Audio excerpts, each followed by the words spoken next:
Welcome to Telugu one cinema. This is Divyasri. King Nagarjuna ఈ నెల 14న రజనీకాంత్తో కలిసి కూలీతో వరల్డ్ వైడ్గా ఉన్న థియేటర్స్లో అడుగు పెట్టబోతున్న విషయం తెలిసిందే. పైగా తన కెరీర్లో ఫస్ట్ టైం కూలీలో విలన్గా చేస్తుండడంతో నాగ్ రోల్పై అభిమానుల్లోనూ ప్రేక్షకుల్లోనూ ఎంతో ఆసక్తి నెలకొని ఉంది. స్వయంగా ఇటీవల నాగ్ రోల్ని ఉద్దేశించి రజనీకాంత్ మాట్లాడుతూ, కూలీ సబ్జెక్టు విన్నప్పుడు విలన్ క్యారెక్టర్లో నేనే చేద్దామని అనుకున్నాను. అంత పవర్ఫుల్గా నాగ్ పోషించిన సైమాన్ క్యారెక్టర్ ఉంటుందని చెప్పాడు.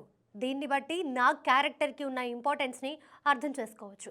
ఇక కూలీ తర్వాత నాగ్ కొత్తగా ఒప్పుకున్న అప్కమింగ్ సినిమాల గురించి ఇంకా అధికార ప్రకటన రాలేదు. కానీ బుల్లితెర reality show big boss season 9 ద్వారా మరోసారి అలరించనున్నాడు. సుదీర్ఘ కాలం నుంచి నాగ్ బిగ్ బాస్కి హోస్ట్గా వ్యవహరిస్తున్న విషయం తెలిసిందే. ఈ నేపథ్యంలో సీజన్ 9 సెప్టెంబర్ 7 నుంచి ప్రారంభం కానుంది. ఈ సీజన్కి నాగార్జున సుమారు 30 కోట్ల రూపాయల పారితోషికం తీసుకుంటున్నాడనే న్యూస్ సోషల్ మీడియాలో చక్కర్లు కొడుతోంది. తమిళ, కన్నడ, మలయాళ బిగ్ బాస్ హోస్టులు తీసుకునే రెమ్యునరేషన్ కంటే నాగార్జున హైయెస్ట్ రెమ్యునరేషన్ తీసుకుంటున్నాడని టాక్. బిగ్ బాస్ కోసం నాగార్జున సుమారు 3 నెలల సమయాన్ని కేటాయిస్తాడనే విషయం తెలిసిందే.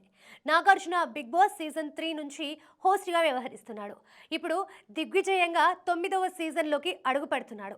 నాగార్జున యొక్క అద్భుతమైన యాంకరింగ్ వల్ల బిగ్ బాస్ విశేష ప్రేక్షకాదరణతో దూసుకుపోతోంది.